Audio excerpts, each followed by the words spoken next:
माँ और महादेव के चरणों में नमन करते हुए अपने गुरुवर महामंडलेश्वर यति नरसिंहानंद गिरी जी महाराज के चरणों में दंडवत प्रणाम करते हुए माता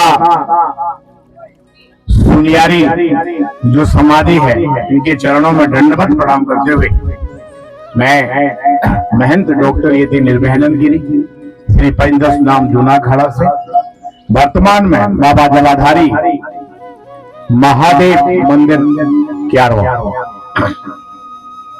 मंच पर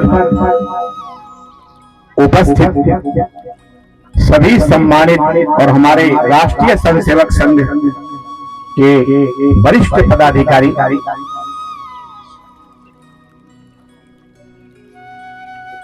इस प्रांगण में माता सुनियारी मेला प्रांगण में उपस्थित सभी बुजुर्गों, नौजवान, बच्चों और मातृशक्ति, मैं सभी को अपनी ओर से और यहाँ के जो आयोजक समिति है उनकी ओर से सभी को मैं अपने हृदय से नमन करता हूँ, प्रणाम करता हूँ।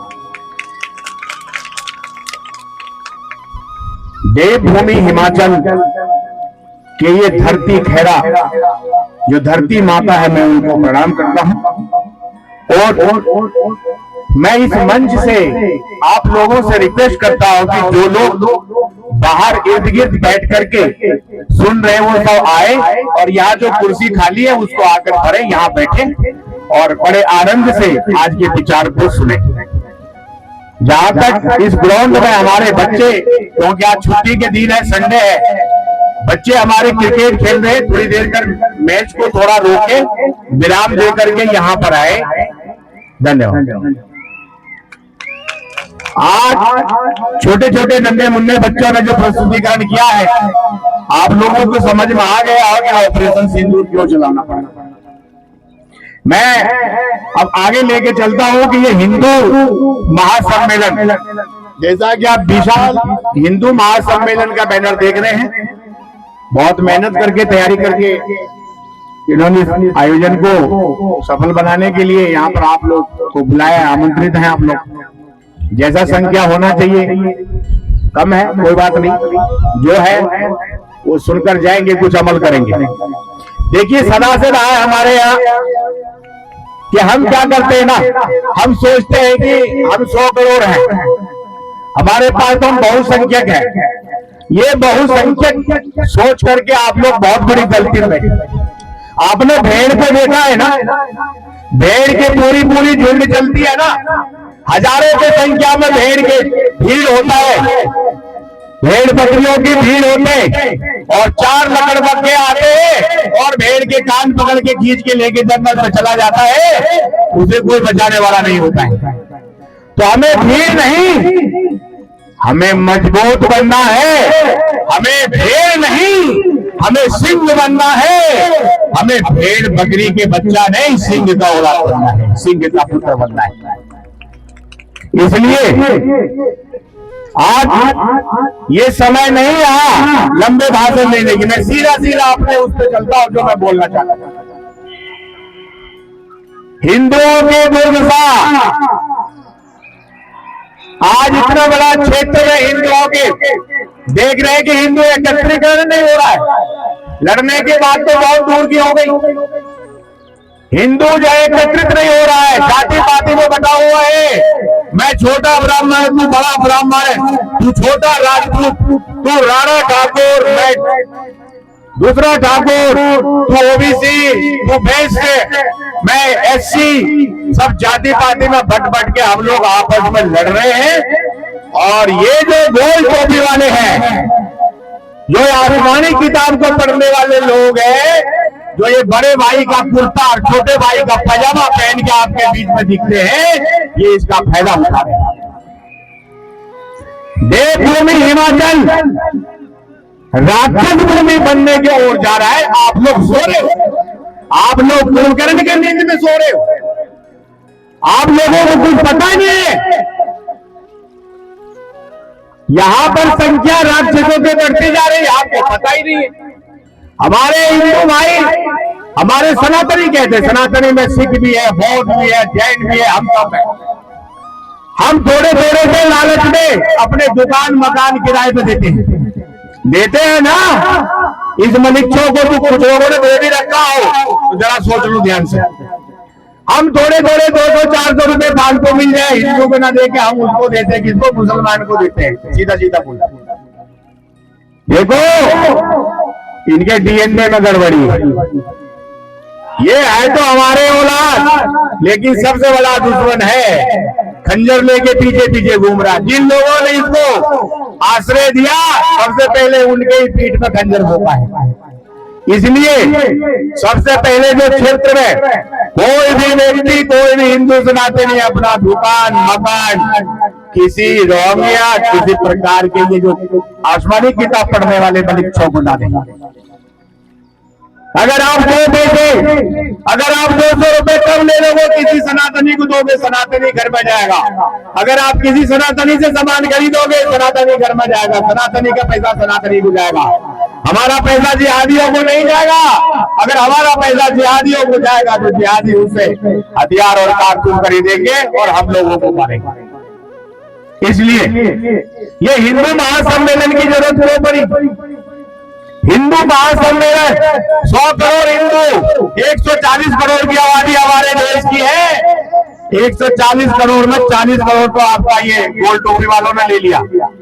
अब बचे आप बातें हो, कोई बौद्ध बना हुआ है, कोई जैन है, कोई सिख है, और भी अन्य अन्य भातिया सबने धर्म धर्म कहने लग गया। धर्म तो एक सिर्फ सनातन है, पुरातन है, जो आदि काल से है और अनंत तक रहेगा। इसलिए सनातन धर्म को लेके चलना है, सनातन धर्म को मजबूत करना है। सनातन धर्म को मजबूत कैसे करेंगे, इस बारे में हमें जो है हिंदुओं को मजबूत कैसे करेंगे, इसके लिए ही ये जो सम्मेलन रखा गया है हिंदू महासम्मेलन, इसके लिए आप लोगों को आमंत्रित किया गया। देखिए देश के चारों ओर दुश्मनों ने डेरा डाल रखा है। उधर बांग्लादेश में हमारे हिंदुओं का बुरा हाल है।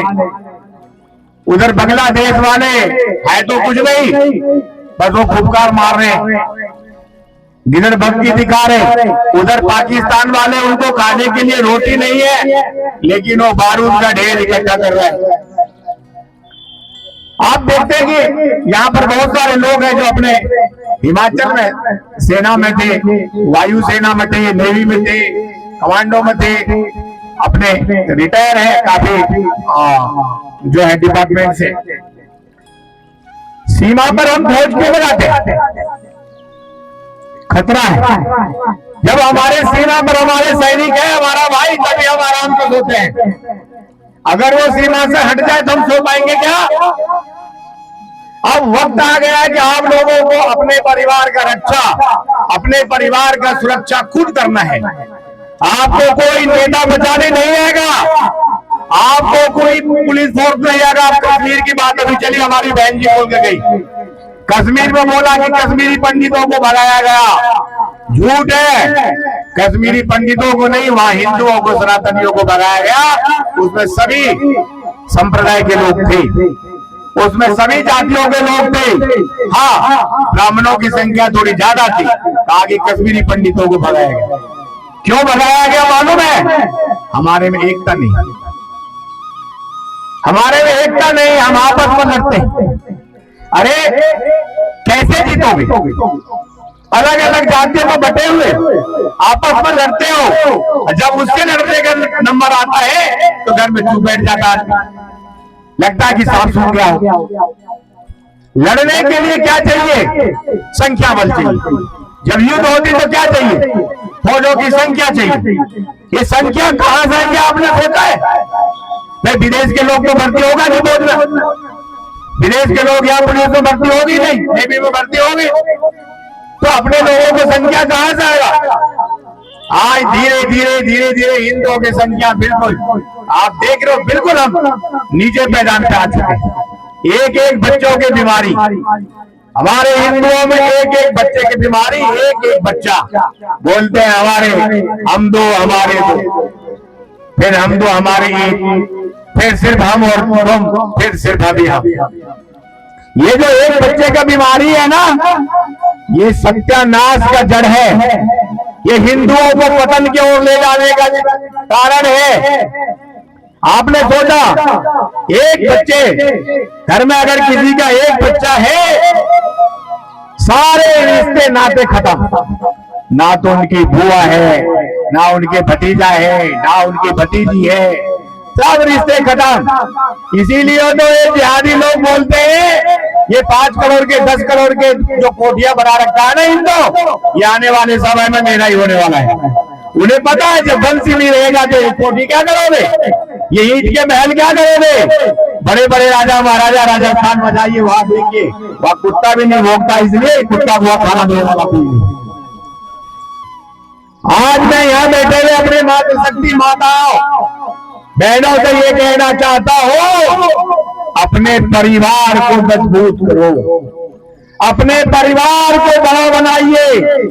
अपने घर में ज्यादा से ज्यादा बच्चे होने चाहिए, अपने घर में ज्यादा से ज्यादा संख्या बल हो।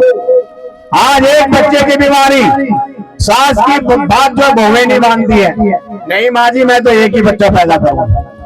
ये एक एक बच्चे की जो बीमारी है, इनको दूर करने के लिए जो हमारे बुजुर्ग यहाँ माताएं बैठी है ना, ये अपने क्षेत्र में अपने रिश्तेदारों को, अपने बहुओं को, अपने बेटियों को, भतीजियों को, सबको समझाइए कि जिसके 4-4 बच्चे 5-5 बच्चे होते हैं ना, उसका सीना कितना चौड़ा हो जाता है। एक डॉक्टर है, एक इंजीनियर है, फौज में है, एक वैज्ञानिक है, एक किसान है। एक बच्चा कभी किसी का देखा, बहुत बड़ा क्रांतिकारी है, बहुत बड़ा काम कराओ। अभी कोरोना काल में एक बच्चा था, डॉक्टर था, इंजीनियर था, विदेश में गया था। माता पिता कोरोना काल में खत्म हो गए, अपनी माता को अग्नि नहीं दे पाया, माता की मुंह नहीं दे पाया। अगर होते 4 बच्चे, अगर होते 5 बच्चे, एक विदेश में भी होता, एक फौज में भी होता, एक डॉक्टर होते, एक घर पर माता पिता की सेवा करने वाला भी होता। ज्यादा से ज्यादा बच्चे हो अपने घर में, ज्यादा से ज्यादा संख्या हो। ये जो कहते हैं ना कि छोटा परिवार सुखी परिवार, ये पूरा नेताओं का ही हमारे साथ षड्यंत्र है, देशद्रोहियों का षड्यंत्र है कि छोटा परिवार सुखी परिवार। हम दो हमारे दो नहीं, हम दो हमारे दो नहीं, ये हिंदुओं पर है हम दो हमारे दो, उन मलिक्षों पर नहीं है। वो हम दो हमारे 70 और सबके हाथ में पत्थर। अगर हम झांकियां निकालते हैं, हम शोभा यात्रा निकालते हैं, हम कलश यात्रा निकालते हैं, हमें परमिशन लेना पड़ता है। पुलिस प्रोटेक्शन, पुलिस चलती है हमारे आगे आगे कब देश में, तब हम निकालते हैं। अपने ही देश में हम गुलाम बंधक बन के हैं। क्यों? हमारी संख्या घटती जा रही है और हम आपस में लड़ते जा रहे हैं, और उसका फायदा हमारे दुश्मन मनुष्य उठा रहे हैं। इसलिए परिवार बड़ा करिए, परिवार बड़ा करिए, ज्यादा से ज्यादा बच्चे अपने घर में हो, और ज्यादा से ज्यादा अपने बहू बेटियों, बहन बेटियों के रक्षा के लिए, सुरक्षा के लिए ज्यादा से ज्यादा अपने घर में हथियार हो, शस्त्र हो, बढ़िया वाला शस्त्र हो, छोटा मोटा नहीं। अब युग ये तलवार डंडे का नहीं रह गया, आपको कम से कम 5-7 फायर करने वाली हथियार रखनी पड़ेगी, और 200 मीटर 500 मीटर तक दूर मार करने वाले हथियार रखनी पड़ेगी, तभी दुश्मन डरेंगे। नहीं तो जहां शोभा यात्रा लेके चले, जय श्री राम करते हुए चल रहे, रोड किनारे एक मस्जिद है, वहां ये 4 बलिष्ठ खड़े होके ये पत्थरबाजी शुरू कर देते हैं, और हम लोग घायल हो जाते हैं, मार जाते हैं। हमें ईद की जवाब पत्थर से देना होगा, तभी। और होगा कहां से, जब घर में संख्या ही नहीं है या परिवार ही नहीं है। आजकल देखा होगा आपने कि लैंड जिहाद चल रहा है, लव जिहाद बड़ी जोरों पर चल रही। इधर से हाजी को, कारी को, और कौन कौन से पद होते हैं इनको, इन सबको पैसा मिलता पीछे से कि लड़कों, नए लड़कों को डालो। जिस हिंदू के घर में एक बिटिया हो, उसको अपने जाल में फंसाओ लव जिहाद में, और उसे मुसलमान बनाओ और फिर उसके भाई को डरा धमका के सारे पैसे हटो। तो कहने का मतलब ये है कि जिसके घर में जिस बहन के 4-5 भाई हो, जिस बहन के 4 भाई हो, उस बहन को कोई लफ्ज याद में नहीं फंसा। जिसके घर में 4 लड़के हो, उसके बहन को कोई लफ्ज याद में नहीं फंसाता। उसे पता है कि अगर एक एक घूसा भी चारों भाई ने मारा तो तेरा चटनी बन जाएगा। इसलिए नहीं, एक बहन को, जिसके घर में एक बच्ची एक बच्चा है, उस बहन को टारगेट करते हैं। इसलिए जो कहते हैं ना कि छोटा परिवार दुखी परिवार, छोटा परिवार सुखी परिवार नहीं, छोटा परिवार दुखी परिवार, छोटा परिवार कमजोर परिवार, बड़ा परिवार मजबूत परिवार, बड़ा परिवार सुखी परिवार। इसलिए अपने परिवार को बड़ा करें, अपने घरों में बढ़िया से बढ़िया हथियार, क्योंकि ये लाज के भूत है, ये बातों से नहीं मानते। जो लोग जाति पाति में सेकुलर बने हुए भाईचारा में, वो लोग भी कान खोल करके सुन लो। मैं श्री पंचदशनाम जूना अखाड़ा के पिंडदान करा हुआ सन्यासी, MBBS MD डॉक्टर हो, 26 साल के प्रैक्टिस करने के बाद मैंने हिंदुओं को रक्षा करने के लिए, हिंदुओं को बचाने के लिए, हिंदुओं को एकत्रित करने के लिए ही प्रण लिया है। इसीलिए आप लोगों के बीच में हूं। नहीं तो मेरे को क्या पड़ता था, एसी में से निकलता था, गाड़ी में ऐसी थी, वहां जाते थे, बैठते थे क्लिनिक पे, खूब पैसा कमा रहे थे, वो ऐसा कर रहे थे। क्या जरूरत है ये ठंड में, बर्फ में और उधर राजस्थान में गर्मी में घूमने की। हमने प्रण लिया है, जब तक मेरे शरीर में रक्त का एक एक कतरा रहेगा, तब तक सनातनियों की रक्षा करने के लिए मैंने प्रतिज्ञा ली है। आप लोगों को सहयोग करना है, आप लोगों को एकजुटता दिखानी है, आप लोगों को शत्रुओं से लड़ना है। अभी बांग्लादेश में देखा लाखों की संख्या में हमारे हिंदू बहन बेटियों के साथ क्या नरसंहार, क्या बलात्कार, मार के बलात्कार करके पेड़ों में, वहां लोग माता दुर्गा की पूजा भी नहीं कर पा रहे, पंडाल लगाने के लिए उसे जजिया कर देना पड़ता। अभी आप बांग्लादेश के बाद देखिए पश्चिम बंगाल, जो हमारे देश का अभिन्न अंग है, हमारा राज्य है, वहां हिंदुओं का बुरा हाल। जहां जाए मनुष्यों का 30% हो जाता है, वहां से मुसलमान हिंदुओं को भगाना शुरू कर देता है और हिंदू अपने मकान बेच के भागने लगता है। क्यों भागने लग जाता है? लड़ना नहीं चाहता, लड़ने के लिए हथियार नहीं है, घर में बच्चे नहीं है, संख्या नहीं है। खाली पैसा ही सब कुछ थोड़ी ना होता है। अगर पैसा से सब कुछ हो जाएगा तो सब कुछ हो जाता। अरे घर में संख्या बल होगी, हथियार होगी, तभी तो लड़ोगे। मात्र 34% 35% मुसलमान है पश्चिम बंगाल में, तब वहां से हिंदू भाग रहे। हिंदुओं को पता नहीं क्या बीमारी लग गई, घर बेच के तुरंत भाग लेते। यहाँ मुसलमान बन गया, घर बेच के भाग लो, वहां ले लो सोसाइटी में, वहां फ्लैट में चले जाओ, वहां पे मकान बना लो, फिर वहां संख्या बढ़ जाएगी, वहां से भाग लो। अरे कब तक भागते रहोगे हिंदुओं? कहां जाओगे भागकर? कहां जाओगे? कोई देश तुम्हें शरण देने वाला नहीं है। कहां जाओगे? एक दिन तुम्हें हिंद महासागर में डूब के मरना पड़ेगा। और अगर एक बार देश का प्रधानमंत्री यहाँ का मुसलमान बन गया तो 50% हिंदू मर्दों का नरसंहार कत्लेआम होगा। 50%, 10% जो ये नेता लोग है ना, ये तो अपना अब तो बैग भर के ले जाने की जरूरत नहीं है, पहले से अकाउंट है इनकी विदेश में, ये भाग जाएगी विदेश। आप इसे ढूंढते फिरोगे नहीं मिलेगा। जो बचेंगे 10-5% वो रिफ्यूजी कैंप पर रहेंगे। आज तक देख लो कश्मीर से भागे हुए, कश्मीर से भगाए गए हमारे लोग कहाँ हैं? अब तक रिफ्यूजी कैंप में, अब तक रिफ्यूजी कैंप में। जिस समय कश्मीर से वहां से लूट पीट के भागे थे, मैं कह रहा हूँ रिफ्यूजी कैंप में सैकड़ों की संख्या में लोगों को सांप काट लिया था, बिच्छू काटने से मर गई। ये दुर्दशा हुई थी। और आप कहते हो मात्र कश्मीर में 6 महीने के लिए ये जिहादी, ये मुसलमान क्या बने थे? गृह मंत्री। कितने दिनों के लिए बने थे बता दो? 6 महीने के लिए। 6 महीने के लिए गृह मंत्री बनते ही कश्मीर के सारे हिंदुओं को भगा दिया। रात को 12 बजे अनाउंसमेंट किया, कहां से, जहां से अल्लाह अकबर करते हैं मस्जिद में से, कि हिंदू काफिरों या तो इस्लाम कबूल कर लो या अपने बहू बेटी को छोड़कर, अपने जेवर संपत्ति को छोड़कर जान बचाना चाहते हो तो भाग जाओ।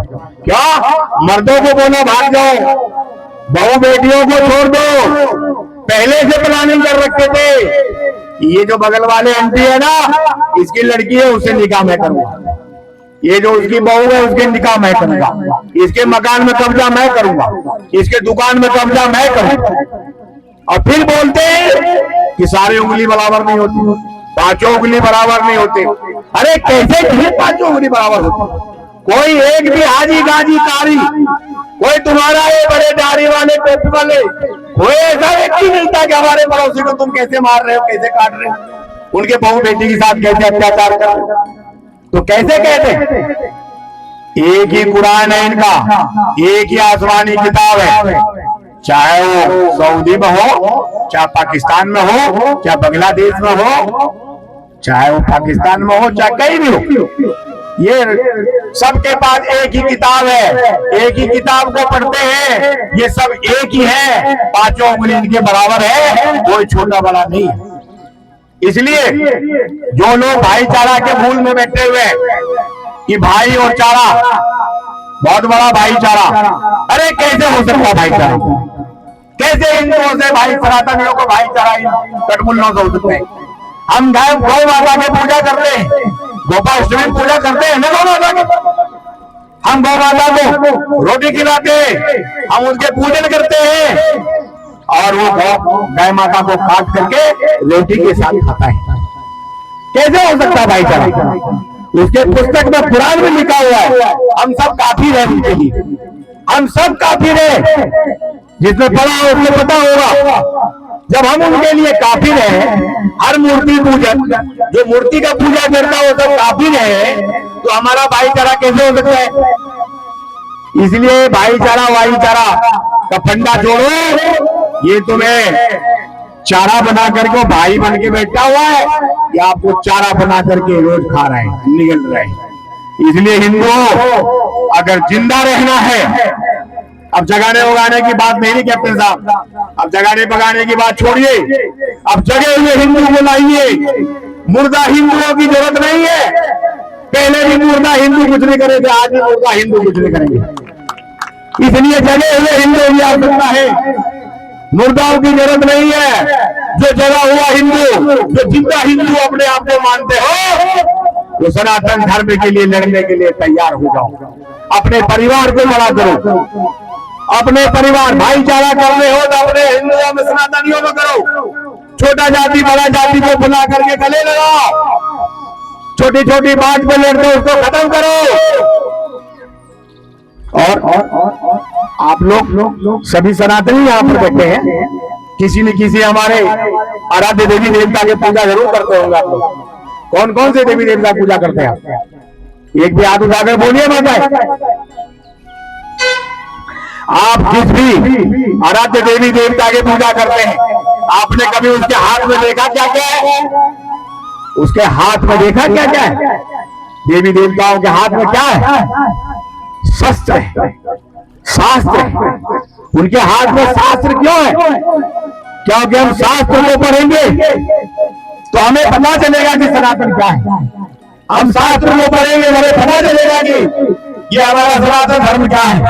हम शास्त्र को पढ़ेंगे, हमें पता चलेगा कि हमारा देवी देवता क्या है, हमारी संस्कृति क्या है, हम कौन है। और जब शस्त्र हाथ में क्यों है देवी देवताओं के हाथ में? क्योंकि शस्त्र की जरूरत है। उस समय जब देवी देवताओं से लड़ाई होती थी, किसकी लड़ाई होती थी? राक्षसों की लड़ाई होती थी। राक्षसों से लड़ाई होती थी ना, जब महात्मा लोग यज्ञ करते थे, राक्षसों को हड्डी डालते थे। देखा था भगवान प्रभु श्री राम को ले गए थे, वहां रक्षा करने की ले गए थे ना। तो हमारे हाथों में देवी देवताओं के हाथ में क्या है? शस्त्र है और शास्त्र है। हम शास्त्र के अध्ययन नहीं करते, हम शस्त्र का अनुसंधान नहीं करते, इसीलिए हम पतन की ओर जा रहे हैं। अपने अपने घरों में अपने ग्रंथों का अध्ययन करिए, देवी देवताओं का अनुसरण करिए, शास्त्रों का अनुसंधान करिए, तो राक्षस दूर दूर भाग जाएंगे। देखिए पर्ची पहुंच गई है, बोलते हैं जी सीमा समाप्त हो गई है महाराज। भैया महाराज को थोड़ा अलग से छूट होता है, थोड़ा देर रुको। तो आप लोगों से मैं यही आग्रह करता हूं कि जनसंख्या हमारी संख्या बल घटती जा रही है। अभी 8 महीने पहले का उदाहरण है। 8 महीने पहले जो लोग अपना गूगल चलाते 4G 5G सबके हाथ में है, डालिए। 8 महीने पहले क्या हुआ, एक सर्वे हुआ अमेरिका के द्वारा भारत में, जिसमें 10 साल के बच्चे बच्चियां अपने सनातनियों की, हिंदुओं की, और 10 साल तक के बच्चे बच्चियां उनके जिहादियों की, मुसलमानों की, जब दोनों की संख्या जब सर्वे हुआ तो हमारे 10 साल तक के बच्चे बच्चियों से 2.5 गुना ज्यादा हो गए। कितने हो गए? 2.5 गुना ज्यादा। सोचिए, जब बच्चा पैदा नहीं होगा हमारे हिंदुओं घर में, तो हम सारे हिंदू बूढ़े बूढ़े रह जाएंगे। अरे बूढ़ा व्यक्ति करेगा मैदान में जाके, ये जुआ करेगा। जो आज 10 साल का है, 8 साल के बाद 18 साल का हो जाएगा। 18 साल के होते उसको वोट डालने का अधिकार मिलेगा ना, संविधान में वोट डालने का अधिकार हिंदुओं को भी, उसको भी। और वो फिर 2.5 गुना अभी ज्यादा 8 साल में पता चला कि कम से कम 3.5 गुना हो गया। और फिर प्रधान से लेकर के प्रधानमंत्री तक को वोट डालेगा, अपना नेता बनाएगा, अपना पार्षद बनाएगा, अपना पार्लियामेंट का मेंबर, राज्यसभा का मेंबर और विधानसभा तक अपने नेता पहुंचेगा। आने वाले समय ये बहुत खतरनाक है। हमारे बच्चे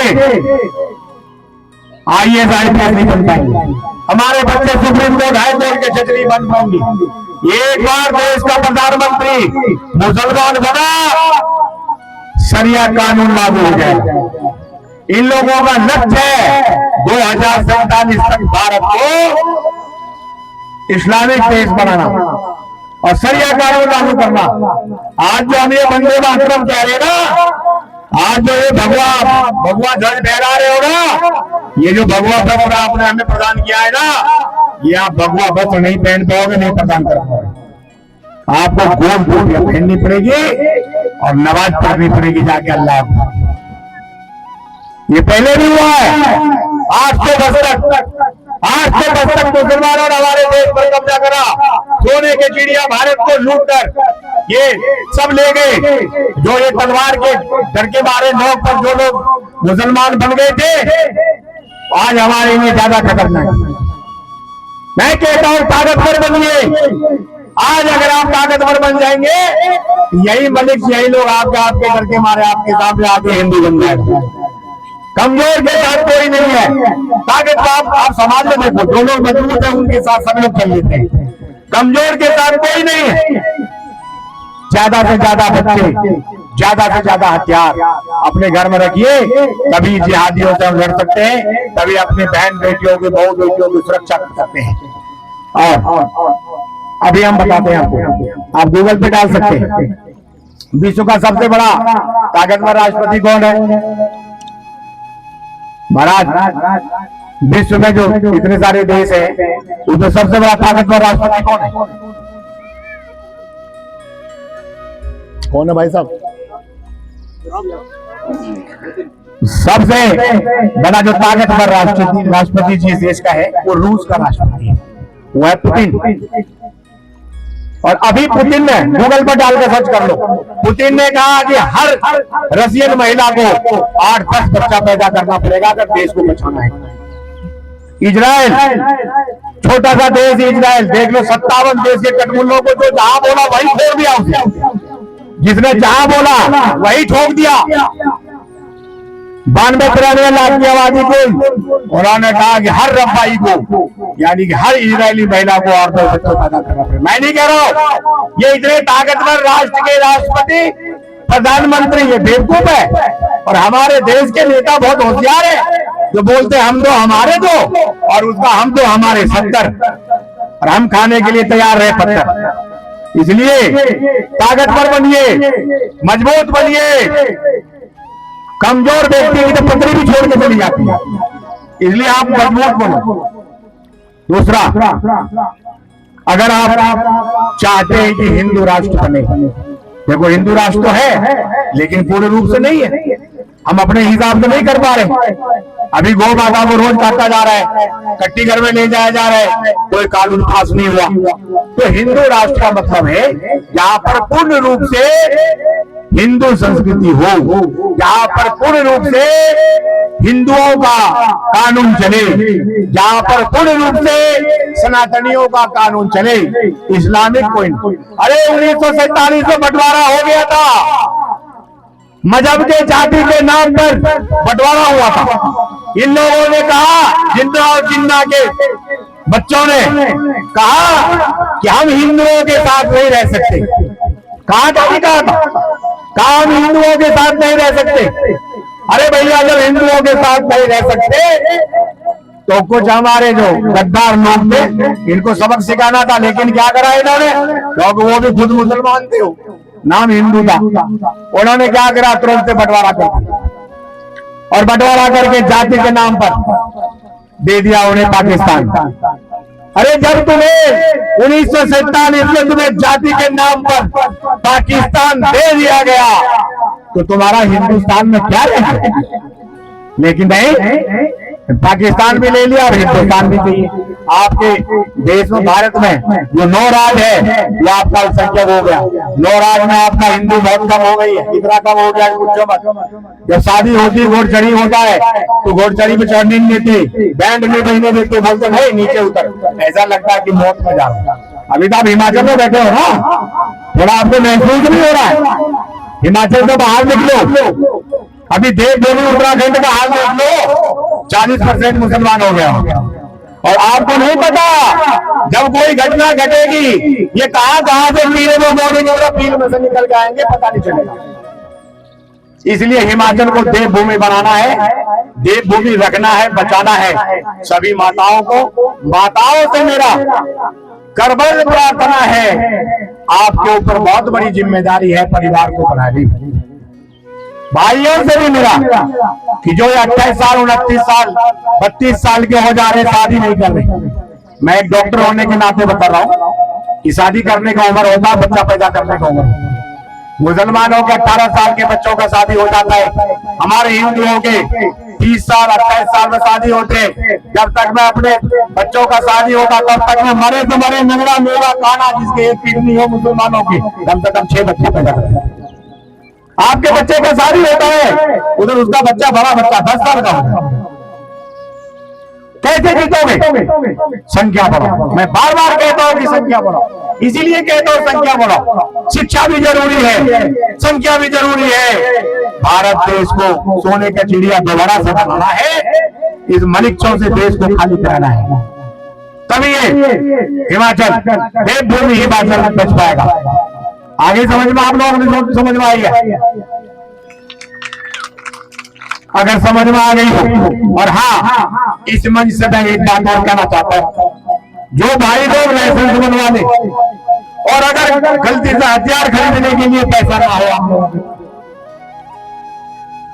आप मेरे नंबर पर, आयोजक से मेरा नंबर ले ले, मेरे नंबर पर फोन करके आप शस्त्र के लिए मेरे से पैसा ले सकते हैं, मेरे से शस्त्र ले सकते हैं, 12 बोर के बंदूकें ले सकते हैं मेरे से एक नंबर में, और आपको हम मुहैया करवाएंगे।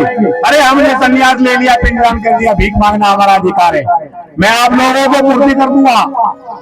और जिसको चाहिए लाइसेंस बन जाए मेरे से संपर्क करिए, खुले चुनौती है इधर सीधा।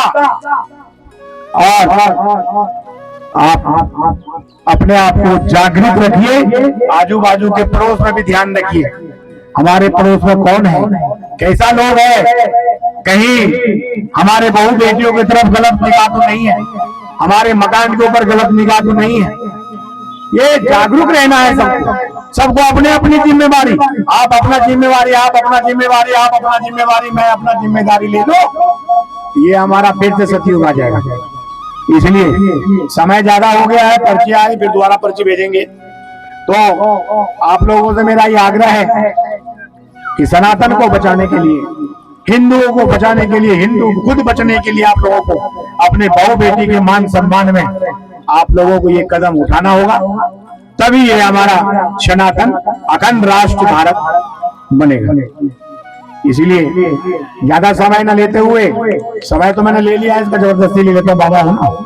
तो अभी सब लोग अपने अपने जगह में खड़े हो जाए, बच्चे बूढ़े जवान जितने भी हैं मंच पे भी है, सब अपने अपने जगह पे खड़े हो जाए।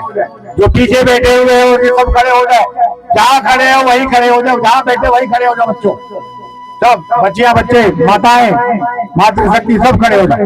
मैं जो नारा बोलूंगा बड़े ध्यान से सुनना भी है, तो बोलना भी है, जोर से बोलना है। जिनके 2 हाथ है दोनों हाथ उठाएंगे, जिसके 1 हाथ है 1 हाथ उठाएंगे। जो मैं बोलूंगा वही बोलूंगा। विजय मिले या वीर गति, सब महादेव के नाम। विजय मिले या वीर गति, सब महादेव के नाम। जीते जीवन छोड़ के जाना, वीरों का नहीं काम। विजय मिले या वीर गति, सब महादेव के नाम। जीते जीवन छोड़ के जाना, वीरों का नहीं काम। विजय मिले या वीर गति, सब महादेव के नाम। जीते जीवन छोड़ के जाना, वीरों का नहीं काम। अब बोलना है, बोलूंगा सनातन धर्म की बोलना चाहो, बोलूंगा सनातन धर्म के शत्रुओं का बोलना विनाश हो विनाश हो। फिर बोलूंगा सनातन धर्म के मानने वालों बोलना एकता हो एकता हो। फिर बोलूंगा सनातन धर्म के मानने वालों का बोलना कल्याण हो कल्याण हो। फिर बोलूंगा जयकारा वीर बजरंगी बोलना हर हर महादेव। इतना जोर से बोलना है अगर कोई मलिच गोल टोपी वाला कान के पर्दा फट जाए, अगर सुनाई पड़ जाए। ठीक है। सनातन धर्म की, सनातन धर्म की, सनातन धर्म की, सनातन धर्म के मानने वालों, सनातन धर्म के शत्रुओं का आवाज आनी चाहिए। सनातन धर्म के शत्रुओं का विनाश हो, सनातन धर्म के शत्रुओं का, सनातन धर्म के शत्रुओं का, सनातन धर्म के मानने वालों में, सनातन धर्म के मानने वालों में, सनातन धर्म के मानने वालों में, सनातन धर्म के मानने वालों का, सनातन धर्म के मानने वालों का कल्याण हो कल्याण। सनातन धर्म के मानने वालों का, सनातन धर्म के मानने वालों का जय जय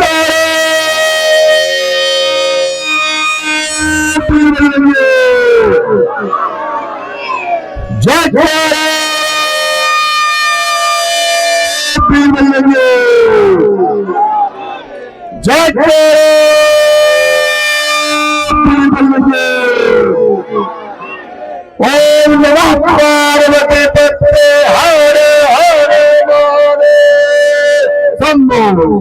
बहुत बहुत धन्यवाद। एक विशेष सूचना दे रहा हूँ, 25 तारीख गुजर गई। जो लोग 25 तारीख में क्रिसमस डे मनाते थे, जो मना लिया आगे से मत मनाना, जो नहीं मनाया बहुत बहुत धन्यवाद। तुलसी पूजन दिवस था 1 जनवरी को हैप्पी न्यू ईयर करते हैं हमारे बच्चे, क्योंकि सीबीएसई आईसीएसई बोर्ड वगैरह में पढ़ते हैं, वहाँ ईसु ईसु ईसु ईसु पढ़ाते। तो अपना 1 जनवरी को कुछ नहीं है, ये खाली पीली 1 जनवरी है। 1 जनवरी में कोई न बर्थ नहीं है, कोई हम लोग हैप्पी पैप्पी नहीं होने वाले हैं। ठीक है, अपना कब आता है जी? चैत्र शुक्ल प्रतिपदा, जिस दिन माता रानी के पूजन शुरू करते हैं, कलश स्थापन करते हैं, नवरात्र का शुरू होता है, उस दिन होता है हमारा क्या होता है? नव वर्ष। हमारा हैप्पी न्यू ईयर नहीं होता, हमारा नव वर्ष होता है। तो अपना 1 तारीख को कोई नव वर्ष नहीं है। गलती से केक पेक मार के और 31 तारीख को रात में ही झूमने लग जाते हैं लड़के, हमारे बावले हो रहे। तो अपना नव वर्ष मनाना है, दूसरे के संस्कृति नहीं धारण करना है। इसी के साथ में आप सबका, और यहाँ जो व्यवस्था की है, यहाँ के मंच का जो संचालन अपना अभिषेक जी कर रहे थे, उनको भी युवा है अभी, मैं इन्हें भी कहता हूँ कि युवा है, जल्दी शादी हो गई तो भैया परिवार की संख्या रखियो। पहले संचालन से ही कह के चल रहा हूँ, संचालक से। और सबको अपनी बातों पर सुन के चले नहीं जाना है, कुछ अमल करना है, ठीक है ना, अमल करना है। और जो लोग यहाँ हिंदू सम्मेलन कमेटी वाले हैं, मैं अपने हृदय की गहराइयों से बहुत बहुत साधुवाद, बहुत बहुत आशीर्वाद देता हूँ। आप लोगों ने बड़ी धैर्य के साथ सुना और सुन करके लगता है, मुझे आशा ही नहीं पूर्ण विश्वास है कि आप लोग हिंदू को जगाने, हिंदू एकत्रित करने और हिंदू राष्ट्र बनाने के लिए सभी आगे आगे चलेंगे, ये मेरा पूर्ण विश्वास है। और मां और महादेव बाबा जलाधारी से मैं प्रार्थना करता हूं कि बाबा जलाधारी आप लोगों का सबका सात्विक मनोकामना पूर्ण करे, आप सबको अच्छे काम करने के लिए प्रेरित करे, आप सब पर कृपा प्रदान करके रखे। इसी के साथ सबका मैं हृदय से आभार व्यक्त करता हूँ, बहुत बहुत साधुवाद देता हूँ, बहुत बहुत आशीर्वाद देता हूँ। जय श्री राम, जय जय श्री राम, जय भगवान परशुराम। तस्वीरें देख रहे हैं धीरा दर्शन 24/7 देवभूमि हिमाचल की ओर से, और मैं आपका अपना सोशल मीडिया सेवक फौजी दोस्त कैप्टन सेवानिवृत्त अशोक कुमार सनातनी। ऐसे वीडियो क्लिप देखने के लिए मेरे साथ बने रहे। जय हिंद, वंदे मातरम, थैंक यू। कल दिखा